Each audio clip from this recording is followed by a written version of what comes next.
Mewn testyn o'r Hebreaid, 8 bennod a'r 10 adnod. Hebreaid 8 adnod 10. O blegyd hwn yw'r cyfamod am oda fi a thi Israel, ar ôl y dyddiau hynny, medd yr arglwydd, mae fi a ddodaf fy nghyfreithiau yn ei meddwl, ac yn ei cylonau yr ysgrifennaf hwynt. A mi a fydda fyddynt hwy yn ddiw a hwythau a fyddant emynau yn bobl. Nawr, dwi'n siŵr bod nifer ohono ni sydd yma, falle yn gwrando, fydd yn teimlo'r tristwch wrth i ni edrych o'n cwmpas ni ac falle ar y degau mae'r cyflwr y wlad a cyflwr y byd yn dod drosto ni ac yn llethu ni o dro i dro ac yn enwedig pan ni'n edrych ar gyflwr ysbrydol. Wrth gwrs mae'r cyflwr y wlad yn economaidd o ran yr ymladd a'r hyfeloedd wastad wedi bod ac yn cynyddu fod ac does dim rhyw syndod fyna. Dyna yw canlyniad pechod ac mae'n erchyll ond diw e. Ond mae e hefyd yn driennus pan ni'n gweld cyflwr yr eglwys ac yn meddwl, ac yn sicr pan yn meddwl am Gymru, pan ni'n gweld ac yn cofio beth oedd yn wir, ac dwi'n gwybod, efallai 20 mlynedd, 30 o flynyddoedd yn ôl, yn cofio yn pregethu ac yn dweud, neu mewn astudiaethau ac yn dweud pethau fel hyn, wel, beth fydd y sefyllfa mewn 5 mlynedd, 10 mlynedd, ac yn meddwl, falle yn rhybuddio ac yn gobeithio fydd pethau newid, ac yn gobeithio fydd yr eglwys yn edifarhau ac yn ceisio'r arglwydd, ac yn ofalus am bethau. Ac rhywsut mae'r 30 mlynedd wedi mynd heibio, ac mae'n waith na beth o'n i'n rhagweld. Bod ni'n dweud falle bydd yn wael, ac yn credu bydd fe'n mynd yn wael, ond pan ni'n edrych nôl ac yn meddwl, gall pethau ddim fod yn fwy tywyll ar yr eglwys. Wrth gwrs, ni'n gallu dweud am y byd, ond ni'n sôn am y byd, allu'r dadle, mae'r byd fel ag y mae oherwydd yr eglwys. Dyna yw'r bai, dyna yw'r broblem. Pan ni'n clywed am yr atgasau sydd yn y byd, a'r gasineb sydd yn y byd, byddwn ni'n gorfod dweud hyn, mae oherwydd diffyg yr eglwys, diffyg sancteiddrwydd ymhlith y saint. Ac wrth i ni edrych ar gyflwr, ni'n hunan a chyflwr yr eglwys yma yng Nghymru, yr anobau sydd yna, ac o feddwl beth oedd yma, o feddwl beth oedd yn digwydd yma, o feddwl beth oedd yn ein gwlad ni, ac y safon a'r disgwyliadau ymhlith y saint, a'r safon oedd yn cael ei dweud, ac dyma beth sydd angen, ac ni'n gweld y fath droi cefn sydd wedi digwydd. A'r canlyniad hyn, yr anobaith hyd yn oed, y crefydd sydd ohoni heddi, yr hyn sydd ar ôl, y gwacter sydd o fewn y byd crefyddol, yr anobaith sydd yn dod o fewn y byd crefyddol, a'r hyn maen nhw wedi troi cefn arno, a mae'r ychydig sy'n mynd i gapelu yng Nghymru bellach, maen nhw'n dewis crefydd sydd yn llawn anobaith. I ddweud y gwir, maen nhw'n dewis crefydd sydd yn amhosibl cyrraedd y safon.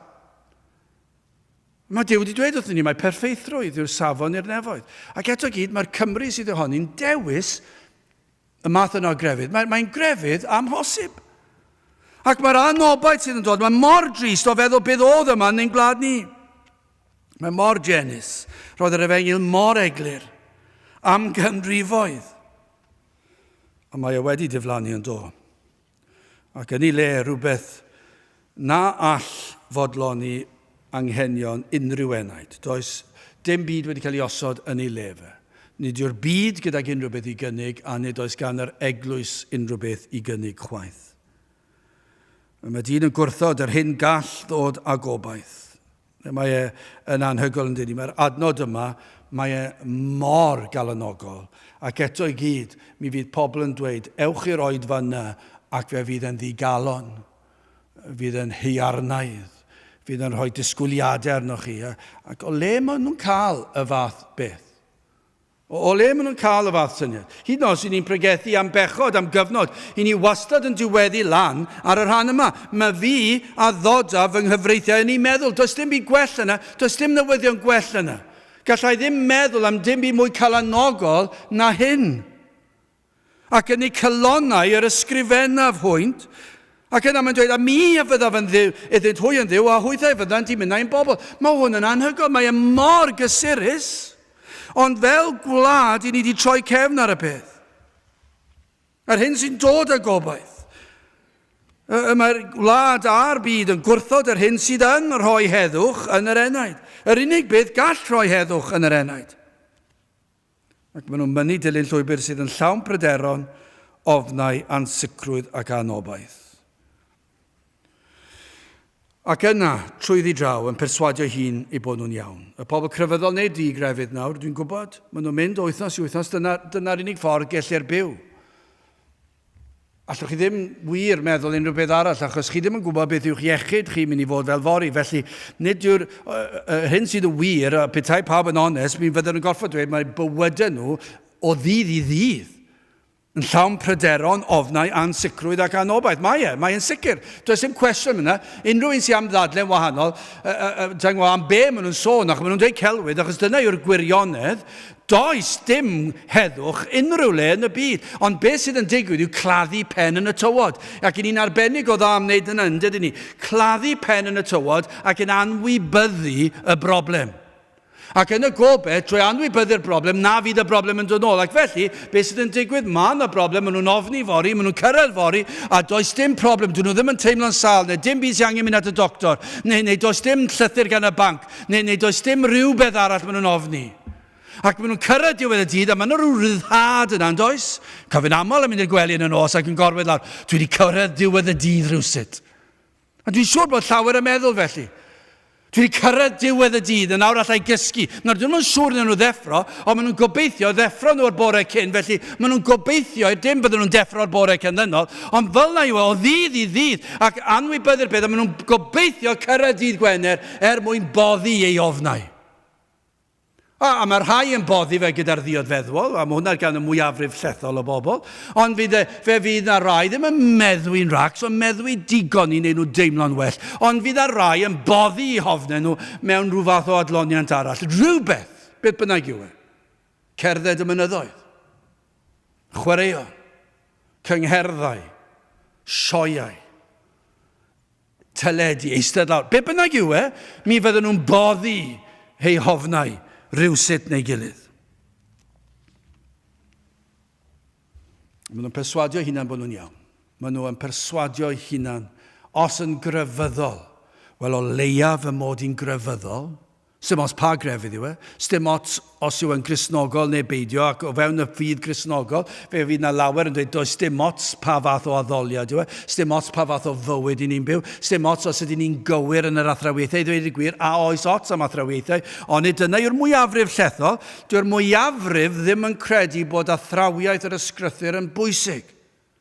Dyw'r mwyafrif ddim yn poeni os ydy'r athrawiaeth am beth yw Cristion yn bwysig, na beth yw ffrwythau Cristnogaeth. Dwi ddim yn bwysig. Cyn belled, i ni wedi dod i'r lefel yma yng Nghymru, cyn belled bod rhywun yn dweud dwi'n caru'r Iesu, dyna ddigon, dyma hwnna'n iawn, gewch chi bopeth, gewch chi'ch bedyddio, dod yn neud unrhyw beth. Os ych chi'n dod unwaith y mis i'r oed yma, popeth yn iawn. Ond dyna ble ni wedi cyrraedd yn ein gwlad fach ni ac ar draws gwledydd y byd. Mae'n waith yn rhywle arall, sef ni'n gweld y mae eisiau o fod yn rhan o fywyd yr eglwys. Mae dyma yw'r disgwyliadau. Byddwch yn neis i'ch gilydd, cyn belled bod chi ddim yn gas, chi'n Gristion. Ond beth yn onest, does dim un ohonyn nhw gyda heddwch, ond nhw ddim cyfaddu'r peth. Gobeith yw bydd na rhywun yn gwrando ar y we falle. A falle arbennu hunan. Mae hwnna'n bosib, ond mae'n bosib. Ni wedi clywed am ambell un lle maen nhw arbennu hunan yn gwrando ar y we. A falle i ffwrdd o holl sŵn y byd a rhagryth ein bywydau o flaen pobl eraill, bydd rhaid i nhw gyfaddef. Dyma fi. Does gen i ddim heddwch. Dwi wedi claddu mhen yn y tywod. Dwi wedi llenwi fy mywyd, wedi boddi fy ngofidiau gyda phleserau'r byd. A chrefydd. Petai na bobl crefyddol yn gwrando, fydden nhw'n gorfod cydnabod, does dim sicrwydd ganddyn nhw. Does dim heddwch ganddyn nhw. Ac mae crefydd, maen nhw wedi boddi eu hofnau o fewn crefydd, a dydyn nhw ddim yn berchen ar yr hyn sydd yn yr adnod hon. Mae mor drist, yng ngoleuni hwn, mae yna ar blat yn diwedd, mae Duw wedi bod yn llawn, o'r dechrau diwedd, Trwy gydol yr ysgrythyr, yr hen har newydd, mae yna drwyddi draw. Gafon ni adnod wrth ystwella o'r Joel a'r un yw'r neges heddi o Hebreaid. Allwch chi ddewis adnod o'r hen, o'r newydd. Unrhyw le yng Nghaerdyw, yr un yw'r neges. Y newyddion da sydd yn yr Efengyl. Wel, yn gyntaf, hoffwn ni edrych ar drueni dyn. Yn ail, y cyfamod o ras, ac yn olaf, bendithion y saint. Wel, drueni dyn. Pan yn ystyried yr hyn mae Duw wedi osod yn ôl, ar dechrau'r byd yn ôl, yn yr dyddiau blynyddoedd cynnar yna, pan osodo Duw yn ei air, ei gyfraith, y deg orchymyn. Mae'n anhygoel, Duw, mae'r byd yn gallu dweud, mor heiar. Mae'r deg orchymyn mor hyfryd, yn Duw. Mor ogoneddus, ni ellir gwella'r deg orchymyn. Mae'r deg orchymyn yn gorchuddio popeth. Does dim un maes yn y byd nad yw yn cyffwr. Mae'n cyffwr popeth. A petai dyn yn gallu cadw, na ni'n gwybod ni'n gallu cadw, ond petai nhw, does dim byd yn hwn sydd yn ormod, sydd dros ben llestri, sydd yn heiarnaeth. Mae e'n hyfryd. Mae e'n llawn pethau mwyaf gogoneddus am ddiw gellir ei ddychmygu. A'r rhoddwyd hwy yn y modd mwyaf gogoneddus. A serch hyn i gyd, ni'n gwybod, ni allwn ni gadw'r gyfraith. Ac ni'n gwybod pam ni methu cadw'r gorchmynion yw cynnyniad y cwymp. Pan dath pechod i'r byd, y dinistyr o'r mwyaf. Ac oherwydd pechod, mae calon dyn yn llwyr lygredig, yn dywyll, yn farw. Ac o ganlyniad o'r dyddiau cynnar yna, nid oedd dyn. Doedd dim gobeith nag oedd, doedd dim gobeith. I ni'n gwybod o ganlyniad y cwymp, nid oedd dyn yn gallu dod i gadw'r gyfraith. Ond mae e fel rhyw ysgol feistr yn dweud, dyna beth mae'r ysgrythyr yn dysgu ni. Doedd dyn ddim yn gallu cadw'r gyfraith, mor hyfryd yw'r gyfraith, ond mae'n frawachus achos mae'n ein condemnio ni hefyd. Fedrwn ni mo'i cadw nhw. Ceir rhyw fath o awydd ymrhau i ymdrechu fodloni Duw ac i geisio gadw'r gyfraith, a falle cyn belled y caiff dyn y clod am ei cadw, falle bod nhw'n fodlon. A mae dyn am ryw gydnabyddiaeth am ei ymdrechion i fodloni Duw. Ond dyma beth sydd mor aml yn digwydd. Nid yw hyd yn oed dyn yn gallu dod hyd yn oed y llythyren y ddedd o fewn i gyrraedd. Dydyn ni ddim yn gallu cadw y frawddeg na ladd. Mae'r byd yn llawn pobl sy'n lladd ei gilydd. Ond wrth gwrs, ni'n gwybod, mae'n fwy na lladd a dod â bywyd i ben, ond lladd ar gymeriad a chasineb, a ni'n gwybod. Ond ni'n gallu dweud dwyn, na ddylen ni ddwyn, ond ni'n gwybod ni wedi dwyn mewn sawl maes, ond do? Ond mae'r llythyren y ddedd yr ianodd, ond pan ni'n mynd yn bellach ac yn gweld beth oedd gwir ystyr y ddedd, mae'n amhosibl. Does dim un siawns gan yr un ohono ni i'w gadw e. Mae dyn yn mynd ati falle i geisio dod ar ryw newidiadau i'r gyfraith. Falle wneud ychydig bach yn haws. Ac yna mae'n dod ag esgusodion am bob methiant ac felly yn wneud y safon chydig bach yn is. Os y cred ei fod wedi cael cam yn unrhyw ffordd, felly mae'n meddwl, wel, mae rai fi newid y reolau yma, mae'r deg orchymyn yn hyfryd, ond allwch chi ddim caru Duw fel yna, felly os ych chi'n rhoi 5 munud iddo fe yn ddyddiol, fydd hwnna'n bodloni Duw. Mae'n dod o fe lawr yn dweud, falle yn wreiddiol, yn dweud rhowch 2 awr iddo fe ar sil, ac yna oedd sil yn ormod, chi'n rhoi di sil cyfan, mae eisiau cael rhywfaint o ymlacio cyn y dillun, ac felly mae dyn yn dod o fe lawr ac yn lawr, ac mae'n meddwl, wel, na o di neba, ac mae'n newid hwnna'n diwedd, wel, oedd hi ddim yn neis i fi. A mae'n mynd yn hen. A maen nhw'n dod â bob math, a mae bywyd yn anodd, a mae'r plant yn diod, a mae eisiau gwahanu. Ond nid yw'r dyn yn newid y reolau, maen nhw'n dweud yn iawn. Fe fedrwch chi odinebu, mae'r byd yn dweud, popeth yn iawn. Allwch chi ddwyn, mae popeth yn iawn. Allwch chi ddwyn o wledydd eraill, beth ni'n gweld? Ni'n gweld mae popeth yn iawn. A mae dyn yn dod fel lawr ac yn newid, ddim yn licio. Maen nhw'n dweud, falle bod yna rhyw lefel o'r gorchmynion ni'n hoffi, ond na i ddod fel lawr i'r lefel dwi'n hapus ag e. Na i fodloni fy hunan. Dawa cyfres o'r resymau pa mae gall wneud hyn mae am ei wneud. Ac yn creu rhyw grefydd neu rhyw foesau sydd yn ei siwtio. Ac yn sicr mae'r ddedfryd am fethiant dwi ddim cweit mor llym, nag yw. Mae'n llym ar bobl eraill, ond ddim mor llym arno ni. Ond nid yw pob crefydd fel hyn yn mynd nôl at weithredoedd. Ond nid y gweithredoedd y cyhoeddo Duw. Yr hyn y credant y gallu cadw, trienni cyflwr dyn. Nid yw dyn yn gallu byw yn y modd sydd yn plesio Duw. Ac mae'r gyfraith gyntaf yna, mae'r gorchmynion yna yn dangos i ni fedrwn ni ddim plesio Duw. Nid yw dyn am fyw felly, nid yw dyn yn gallu, dyw e ddim am fyw felly, nid yw yn gwybod sut gall fyw mewn ffordd y daw a heddwch i'w enaid. Mae yna rhyw fodolaeth yna o ddydd i ddydd. Nid yw dyn yn sylweddoli ei fod yn farw'n ysbrydol, a mae'n trio neu rhywbeth, ond dyw e ddim yn gweld bod e'n farw, na all wneud dim byd. Nid yw yn fodlon derbyn y ffaith, na all wneud dim i'w helpu ei hun. Dyw e ddim yn fodloni ar hynny. Mae yna rhyw grwydro yn does, mae yna rhyw ddryswch yn bob man, digrefydd ar crefydd, ac o awr i awr yn mynd o ddydd i ddydd, blwyddyn ar ôl blwyddyn, yn byw felly, yn y gobeith y bydd pob dim yn iawn yn y pendraw, cyn belled fy mod i wedi gwneud fy ngorau. Be fi'n gweld sydd yn derbynio, cyn belled fy mod i'n hapus gyda'r safon dwi di byw, dwi'n gallu edrych nhw. Chi'n clywed amdano fe, dydych, pan mae pobl ar ddiwedd bywyd falle'n sal ac yn dweud, dwi di byw bywyd llawn ac hapus, a dwi'n fodlon fy myd, a fedrai farw. Falle rhywun sy'n cael newyddion gwael ac maen nhw yn enwog, ac maen nhw'n dweud, dwi'n ddigon bodlon fy myd. Mae'n frawychus yn diwy, achos bydd eiliadau, munudau, falle wythnosau ar ôl nhw ddweud y fath eiria, fydden nhw'n dod wyneb yn wyneb a thragwyddoldeb, ac yn gweld mor fyr maen nhw wedi dod o safon Duw, ond maen nhw wedi llwyddo perswadio eu hunan bod nhw'n iawn. Sawl capelwr, falle fydden gwrando, dwi'n gwybod faint fydden gwrando, sydd heb ddod i ddeall ar y fengil, ond falle sy'n gryfyddol ac yn dod ac yn gwrando. Ac yn i fod yn sicr o hyn, fydden nhw'n siŵr wedi perswadio eu hunan. Fi wedi mynd i'r capel, dwi wedi darllen y Beibl o dro i dro, mae gen i gopi o'r Beibl, mae gen i llyfr Emynau, a dwi wedi byw yn dda. Dwi wedi creu fy ngorchmynion fy hun, mae'n ddigon agos i'r deg orchymyn, ond dyn nhw wedi deall, fedrwch chi ddim cadw'r deg orchymyn, fedrwch chi ddim dod yn agos ato.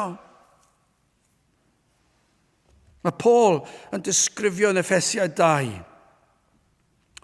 Mae'n hyfryd, mae mor glir, ond dwi'n brawf, ond dwi'n dro ar ôl tro, pam nad yw dyn yn deall, achos mae'n ysbrydol ddall ac yn farw, achos gallwch chi ddim cael geiriau mwy clir na hyn. A fydd y crefyddol, fi wedi clywed sawl fersiwn gan crefyddol ar agweddau o'r Beibl, ac mae'n driennus. Dwi ddim un oed eisiau dychmygu beth fydd gan crefyddwyr Cymru i'w ddweud am Effesiau 2. Sut allwch chi newid a camddehongli'r geiriau yma. Grandewch yn adnodau cyntaf Effesiau 2, a chwythau a fywhaodd efe. Mae hwnna'n golygu bod chi wedi marw.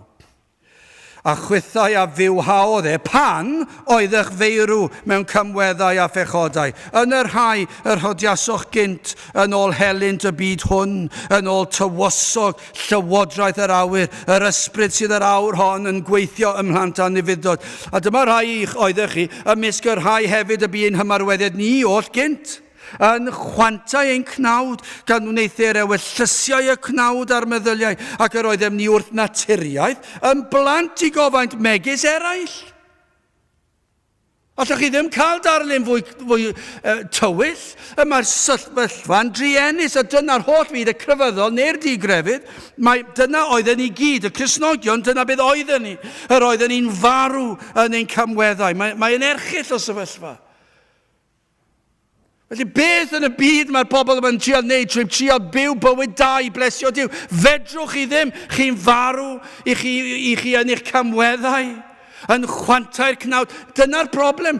I chi ddim yn gallu dod yn agos i gadw safonau Duw. Dwi'n mynd i ddarllen yr adnod nesaf, cyn i fi ddod i'r pennawd nesaf, achos mae werth i ddarllen. Achos dyma'r union beth, adnod 4. Eithir Duw, yr hwn sydd gyfoethog o drigaredd, oherwydd ei fawr gariad trwy yr hwn y carodd efe ni, ie pan oeddem feirw mewn cymweddau a'n cyd-fywhaodd ni gyda Christ, trwy ras yr ydych yn gadwedig, ac a'n cyd-gyfododd, ac a'n gosododd i gyd eistedd yn y nefolion leoedd yng Nghrist Iesu. Ac mae'n mynd ymlaen, darllen hwnna nes ymlaen. Eithir Duw. Dyma beth oeddech chi wedi marw, ond Duw. Mae wedi wneud rhywbeth.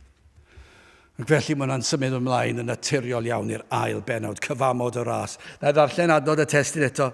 O blegyd, hwn yw'r cyfamod, a mod a fi a thi Israel ar ôl y dyddiau hynny, medde yr arglwydd. Mae fi, dyma be mae'n wneud. Yng nghyd-destun bod ni mor wael, yng nghyd-destun bod ni mor dywyll, bod ni mor farw, bod e mor anobeithiol, na fedrwn ni cadw'r gorchmynion. Gorchmynion wedi cael ei gosod mwyn i'n dysgu ni bod ni'n dod yn fyr o safon Duw. Mae'r gorchmynion wedi cael ei rhoi i ddangos i ni, does dim gobaith gyda chi fy mhlesio fi. Fedrwch chi ddim plesio fi, ond yr wyf wedi darparu ffordd ar eich cyfer chi. A be mae'n dweud yw hyn, mae fi a ddodaf fy nghyfreithiau yn ei meddwl. Ac yn ei calonnau yr ysgrifennaf hwynt. A mi a fydda fydd twy yn ddiw a hwythau a fyddant i minnau yn bobl. Nawr mae Paul wedi taro'r hoelen ar ei phen. Fel mae wedi dweud yn Effesiaid 2 ar 4 adnod, eithir Duw, yr hwn sydd gyfoethog o drigaredd, oherwydd ei fawr gariad, trwy'r hwn y carodd e fe ni, eithir Duw, dyna yw'r efengil. Does dim llawer o hwn yn cael ei chyhoeddi'n unrhyw le bellach. Fe gewch chi sôn am y gorchmynion pa mor hyfryd yw nhw, a triwch cadw nhw, da chi triwch cadw nhw, helpwch eich cymydog, helpwch eich cyddyn, helpwch y brodyr a chwiorydd sydd yn llai ffodus na chi. Dyna fyddwch chi'n clywed yn y pulpit i Cymru heddi ac dros y byd i gyd. Fydden nhw'n dweud byddwch foesol, byddwch bobl sydd yn hawddgar tuag at er. Fydd na bentor o beth yn dweud, dyma sut allwn ni wneud e, allwn ni wneud hyn, allwn ni wneud y llall, byddwch yn rhan o'r gymdeithas yma. Fydd dim llawer o eithir Duw. Be fydd yn cael ei dweud yn y pulpit de Cymru fydd hyn, os driwch i'ch gorau i helpu'r pobl llai ffodus na chi, fydd Duw yn gwenu arnoch chi.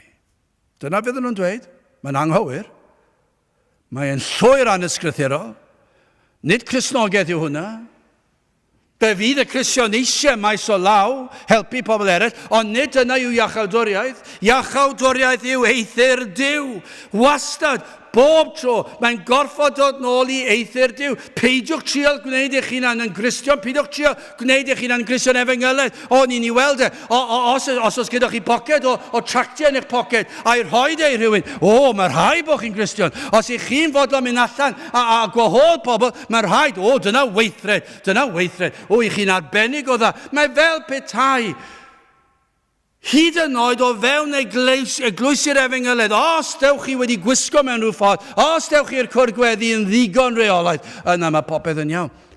Na, does dim byd o'r fath. Eithir Duw. Fe drefnodd Duw ffordd i ddelio ar argyfwng a ddaeth o ganlyniad pechod. Beth ni'n dweud yw hyn. Does dim gobaith ganddo chi i gadw cyfraith Duw. Does dim gobaith. Ac mae Duw wedi rhoi y gyfraith i ddangos i ni nad oes gobeith yn ni. Mae'n ysgol feistr, mae'n dysgu ni. Mae'n ein dysgu ni am ein pechod. Ac mae'r ysbryd glân yn dod, ac yn agor y llygaid. Ond dyna beth ni'n gweld fan hyn.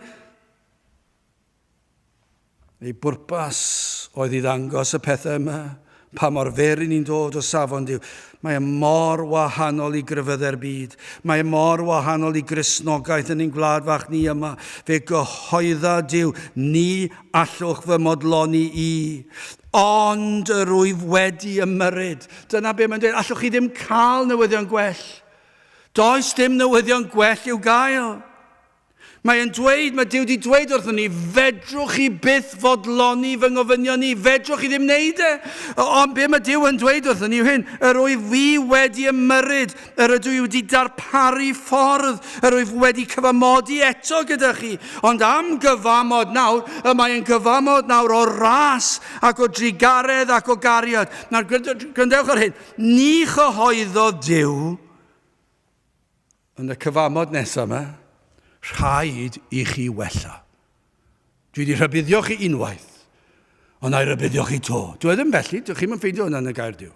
Dwi ddim yn dweud, rhaid i chi wella, rhaid i chi gadw'r hyn a dywedais i, rhaid i chi fynd ar bere'r undod, rhaid i chi gadw fy moesau i, rhaid i chi gadw'r seremoniau ar y dyddiau arbennig, a rhaid i chi wneud nhw'n berffaith, rhaid i chi helpu'r cymydog, rhaid i chi helpu'r hyn a'r llall, a rhaid i chi fod yn ffyddlon. Hwna gyd, ni ddwedodd Duw, dim byd o'r fath. Ni ysgrifennodd Duw ar lechi mwy o faint na beth nath gyda'r deg orchymyn. Ni ysgrifennodd Duw ar lechi mwy o faint gydag inc fwy tywyll ac mewn llythrennau fwy bras. Ni wnaeth ysgrifennu. Rhaid peidio gwneud hyn. Rhaid peidio gwneud y pethau cynlynol.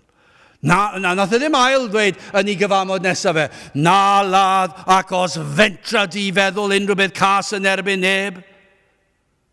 Nawr mae hwnna, dyna yw'r safon perffeithrwydd. Dyna yw'r safon, os i ni'n methu mewn unrhyw beth o'i ychmynion, mae yna ddedfryd. Ond yn y cyfamod nesaf, dyma beth wedodd e, dwi wedi darparu ffordd i chi, achos mae'n amhosibl i chi gadw'r gyfraith, mae'n amhosib i chi fy modloni fi, ond dwi wedi darparu ffordd o gariad ac o drigaredd ac o dosturi. Mae'n llawn piti. Mae'n dweud, dwi wedi agor ffordd i'ch achub chi.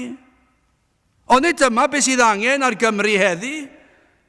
Fe drefnodd Duw ffordd i ddod â chi ato fe hun. Mae wedi trefnu ffordd. Ond dwi ddim yn gwybod sawl lle fydd yn pregethu hwn heddi.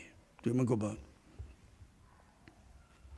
Ymystynodd Duw ei fraich a chibol atom. Be mae di dweud yw, fedrwch chi ddim achub eich hunan. Ond be dwi'n dweud wrthoch chi trwy gydol y proffwydi, trwy gydol yr apostolion, dwi'n dweud wrthoch chi dro ar ôl tro, mae'r ffordd wedi hagor, dwi wedi ymestyn allan i'ch achub chi. Ei waith ef yw'r cyfan. Mae fi a ddodaf, mae'n dweud hyn, dwi'n mynd i rhoi fy nghyfreithiau yn ei meddwl ac yn ei celonnau yr ysgrifennafwynt. Mae e'n mynd i osod yna. Ef sy'n gwneud y gwaith. Mae'n amhosibl i unrhyw ffordd arall. Ef, trwy waith yr ysbryd glân, dyma be gafodd ei gytuno, dyma be gafodd ei drefnu cyn i'r byd cael ei greu. Dyma'r ffordd y trefno Duw y tad a'r mab a'r ysbryd glân. Byddai Duw yn anfon yr ysbryd glân, a mi fydda fe'n goleio'r enaid. Yn agor llygaid yr enaid i weld na all gadw'r gyfraith, na all fodloni Duw. Cyn hyn, ni ddeallodd dyn hyn o gwbl ymdrechan galed. Ond pan mae'r ysbryd glân ar waith, yn dangos iddo'r hyn sydd yn ei galon, yn dangos ei galedwch a'i falchder. Cyhoedda Duw fe wna i y cyfan i chi. Dyna yw'r efengyl. Be mae Duw yn dweud yw, mae'r broblem mor fawr, mae'n amhosibl. Mae'r gyfraith yna i ddangos i chi beth yw eich gwir cyflwr chi, a beth yw eich heiddiant chi, a be fydd y gosb am ei fethu, ond be mae Duw yn dweud wrthyn ni yn y cyfamod yma yw hyn. Dwi wedi addo, achub, a dyma'r ffordd. Dyma'r ffordd. Fe wna i'r cyfan i chi. Nawr wrth gwrs ar y cychwyn, mae'n broses boenus. Pan mae'r pechadur yn dod i weld i bechod. Ac yn dod i weld i falchder, i ddod i weld pa mor fyr mae wedi dod. Ac yna pan mae'n dod am y tro cyntaf i weld ei heiddiant. Mae e'n brif ond, mae e'n bwysig, mae angen cyhoeddi perfeithrwydd Duw. Mae angen cyhoeddi safon Duw. Mae angen cyhoeddi'r gyfraith. Mae angen sôn am y gorchmynion. Mae angen dweud un, ond mae angen pwysleisio ein bod yn dod yn fyr. Ond y gwaith yr ysbryd glân yw wrth gyhoeddi'r pethau yma, y bydd e'n dangos i'r enaid yr wyt ti wedi dod yn fyr. A mae e'n brifo, dyna pa mae Pantycelyn yn dweud iogrwydd fel mynyddoedd byd. Mae e'n boenus. I ni bron iawn yn ofni fod unrhyw un yn mynd i brofi beth yw eiogrwydd fel mynyddoedd byd. Rhag ofni dyn nhw beidio dod nôl to. Ond ydy'n wir? Mae e'n boenus, mae e'n brifo. Ond yna maen nhw'n dod i weld trwy ras. ein methiant ni, ond yna i weld bod Duw wedi darparu ffordd, dyna pam anfonodd e Iesu Grist. Mi iddo fe, a mae mor gyffroes yn dweud, i'r enaid sydd o'r Duw wedi dod i weld y peth, na fedrwn ni bodloni Duw, ac yna mae'n dod, falle di clywed y miloedd o weithiau, ond pam yr ysbryd glân ar waith, ac yn gwrando mewn pregeth, efallai am y tro cyntaf dod i weld be mae hwn yn golygu, bod Crist wedi cadw'r gyfraith yn fy llefi. Mae e wedi bodloni'r tad yn fy llefi. Dyna i chi newyddion am ryddhad, am lywenydd, i weld fod Crist wedi cyflawni'r cyfan. I ni fod yn elynion iddo. Dyna gras, dyna drigaredd, i ni droi cefn arno. Mae e dal wedi cadw'r gyfraith yn fy lle. Fod Iesu Grist wedi tywall ei waed drosom ni. Mae wedi cael ei gosbi yn fy lle, mae wedi gwneud y cyfan yn fy lle. Mae pob staen pechod yn cael ei olchi gan Grist. Felly, falle bod ni'n teimlo fedrai ddim bodloni'r tad wedi dod i sylweddoli, ond yna ni'n clywed, na, mae Crist wedi bodloni'r tad yn fy lle.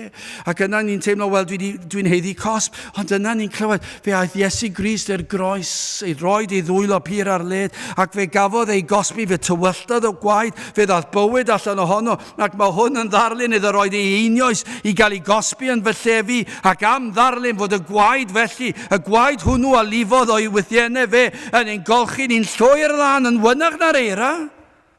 Mae fe sydd yn ein bywhau ni, fe sy'n rhoi bywyd yn yr enaid. Iddo fe, be mae'n dweud fan hyn yw, mae e'n ysgrifennu'r pethau hyn ar ein cylonau ni. Dyma yw dod yn Gristion. Mae Duw trwy'r Iesu Grist a gwaith yr ysbryd glân yn ysgrifennu ar galon pechadur.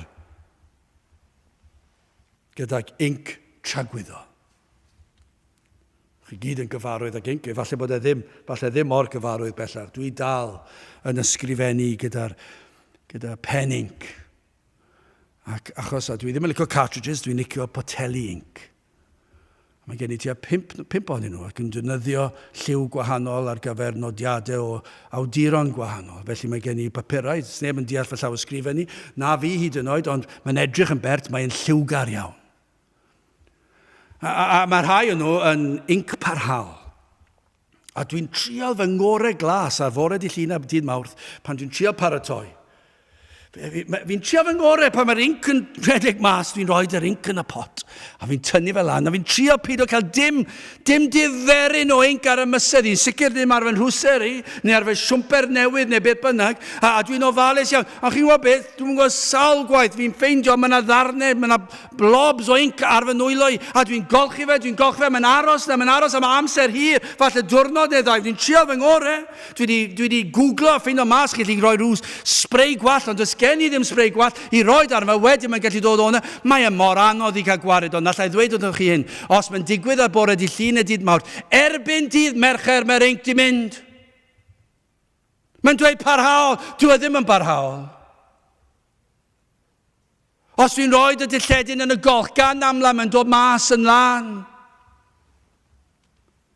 Ond pan mae Duw yn defnyddio i inc ysbrydolef yn ysgrifennu ei gyfraith ar y galon ac yn dweud yr wyf yn dad i hwn ac mae hwn yn blentyn i mi, mae e'n inc tragwyddol, does dim byd yn gallu golchi'r inc neu ffwrdd. Mae'n anhygoel. Dwi ddim yn mynd i ffwrdd i Sul nesaf. Dwi ddim yn mynd i ffwrdd blwyddyn i Sul. Dwi ddim yn mynd i ffwrdd am 1000 o flynyddoedd. Hyd tragwyddoldeb, dyna'r addewid. Dyma gyfamod i chi, a dyw hwn ddim yn cael ei bregethu.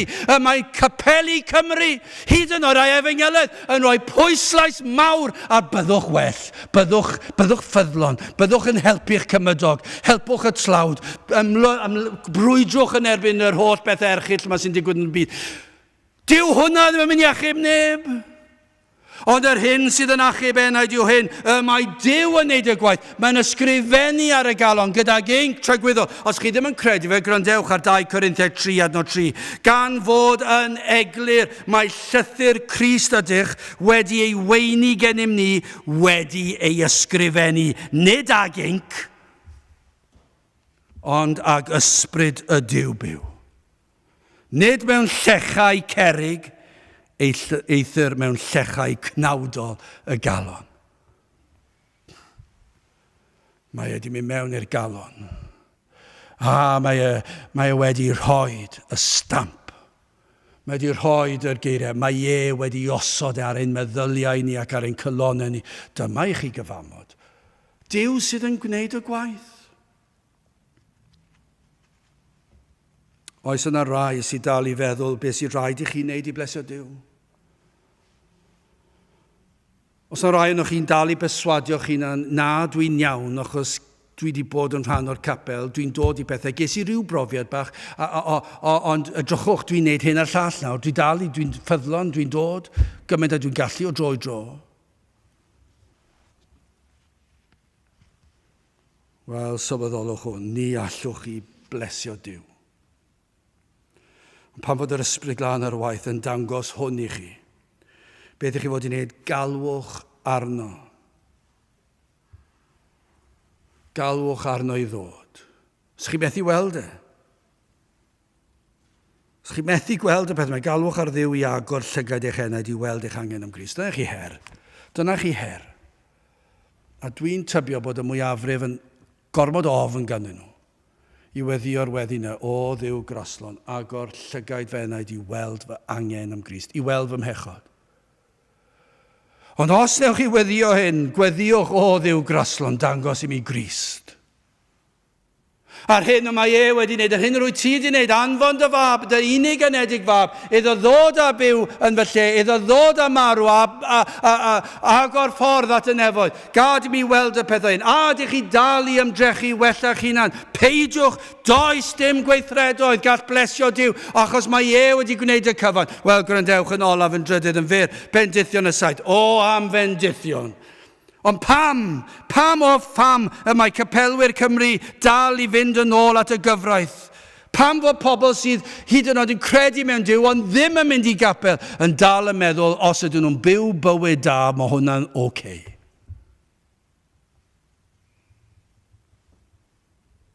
Os oes na Dduw, fe fydd e siŵr o fod yn hapus dy fi, achos dwi ddim wedi lladd. Wel, do chi wedi. Chos os ych chi'n darllen gair Duw, fyddwch chi'n deall beth yw'r gorchmynion. Dim dim ond y lladd, ond y lladd yn y galon, y casineb yna. A gallwch chi fynd trwy'r holl gorchmynion a gweld pa mor fyr ydyn ni. Ond dyma beth sydd angen yw'r ysbryd glân i ddangos chi.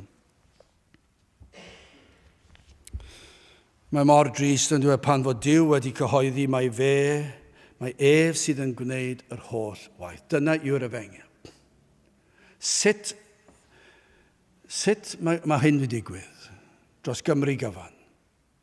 Sut mewn oedfa yn y brif ddinas mae cyn lleied o ddiddordeb i ddod? Pa mae efengyl fel hon? Be sydd wedi digwydd dros y degawdau? Beth mae'r pregethwyr wedi wneud i wacau'r capeli? Dyna be mae nifer yn y colegau a'r capeli a'r pregethwyr wedi mynd, doedden nhw'n credu'r efengyl, os oedden nhw'n yn deall yr efengyl, ac oedden nhw'n pwysleisio moesau a sut allan ni helpu, ac wnaethon nhw ladd y neges. Pam fyddech chi'n trafferthu mynd i gapel i glywed sydd wedi fod yn fachgen bach da? Ni'n neud na yn yr ysgol. I ni'n trial yn gorau yn neud y disgyblion i fod yn blant bach da, ond nid yna'r efengyl. Yn y pwlpit, mae'r rhaid pregethu'r efengyl, ond oes mae'r rhaid pregethu'r efengyl. Eithir Duw, dyna'r unig neges sydd yna.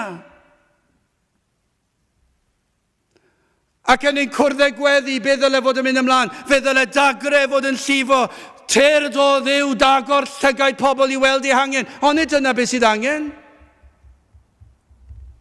Y mae angen i'r ysbryd glân dod lawr a diwygio ni di anghofio'r popeth ac i ni'n cyfiawnhau ac i ni'n erlyd yr rhai sy'n coeddi'r ffordd gywir ac i ni di gwacau'r capeli. Mae'n drenis yn dweud, mae'r sefyllfa mor drenis, ond dyma'r unig obeth sydd dal gyda ni yma yng Nghymru yw hyn, mae Duw dal yn Dduw y cyfamod o ras.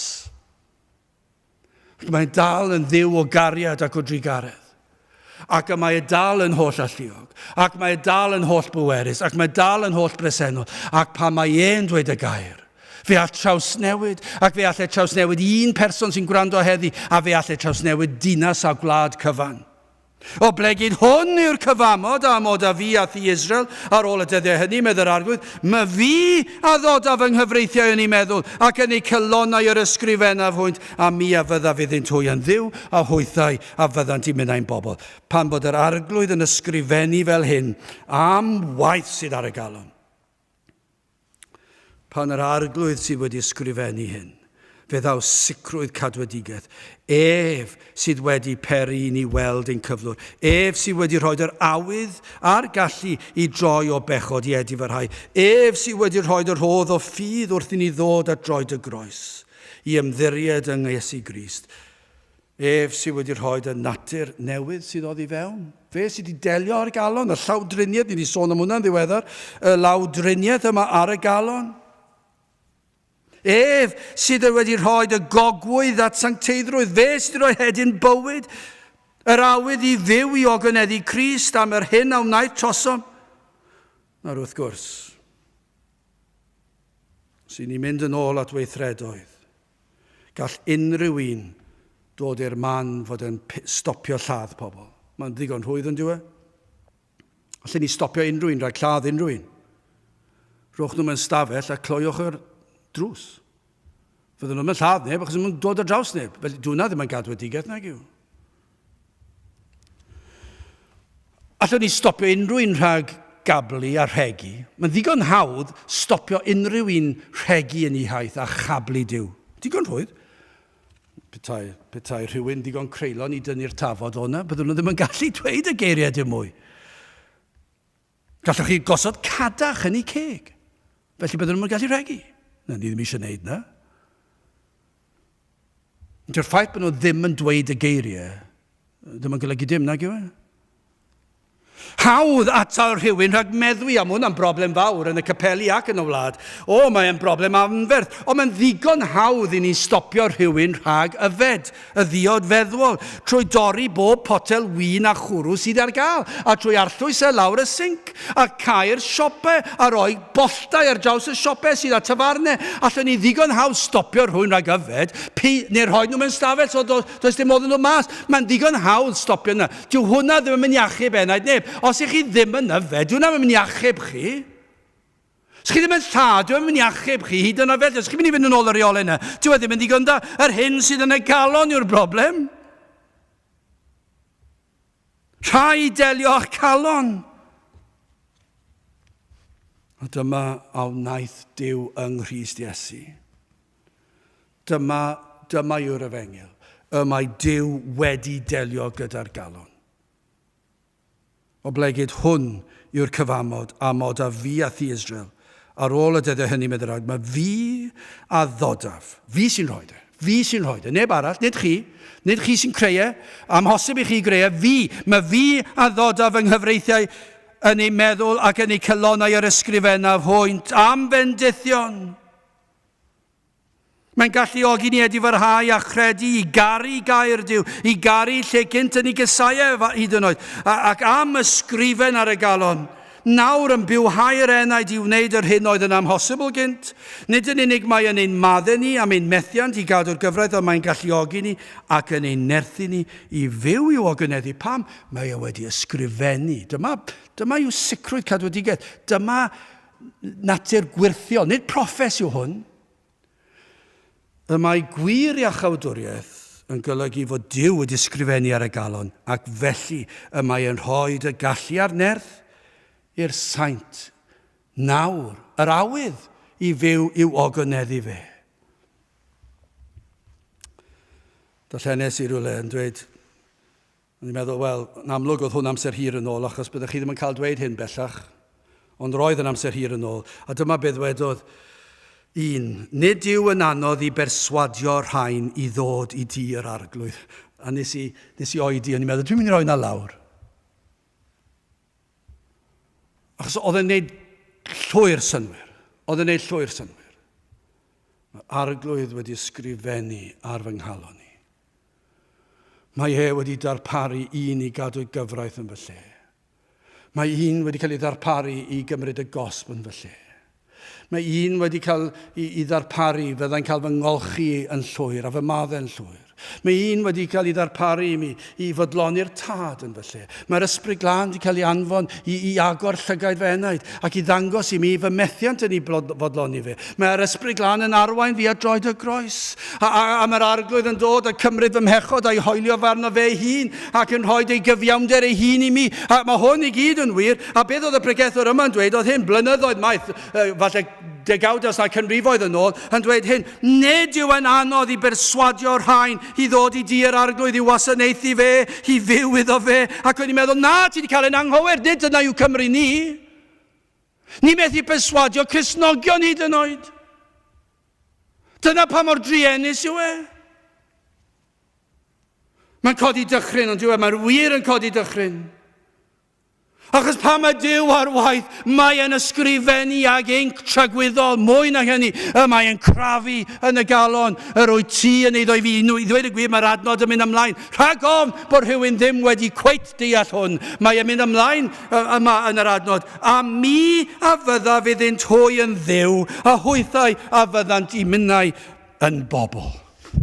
Allwch chi ddim fod yn fwy clir yna. Mae'n ysgrifennu hwn ar galon. Pan mae rhywun yn dod yn Gristion, mae e'n wyrth. Nid proffes i ni sôn amdano. Nid chi'n dewis dod at Grist. Ac yna be chi'n ffansio wneud yn ôl Cristnogaeth. Dim byd o'r fath. Mae yna rhywbeth rhyfedd wedi digwydd.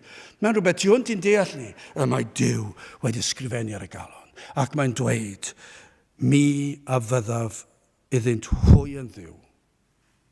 A fyddant emynau yn bobl. Fyddwn ni yn bobl iddo fe, yn blant i borfa. Dyna yw'r efengyl. Ac i cael Duw y Tad, y Mab a'r Ysbryd Glân. Ein bod ni'n gallu dweud o rwy ti'n ddiw i mi am Bendithion. Am Bendithion. Am amddiffyniad chi'n cael gan frenin, ond am amddiffyniad gan brenin y brenhinoedd. Am ddiogelwch, am gyfoeth sydd yn dod o fod yn rhan o'r brenin yma, o Duw y diwiau. Yr ydym ni yn eiddo iddo ef ac yn etifeddion wedi mabwysiadu. Mae'r Bendithion, allan ni cael sawl cyfres o bregethau yn dweud am y Bendithion. Dyma yw'r efengyl, mae Duw yn gwneud y gwaith. Chi dal yn goffo dod at Grist. Gyn ni dal yn eich gwahodd i ddod at Grist ac yn pledio gyda chi ddod at Grist.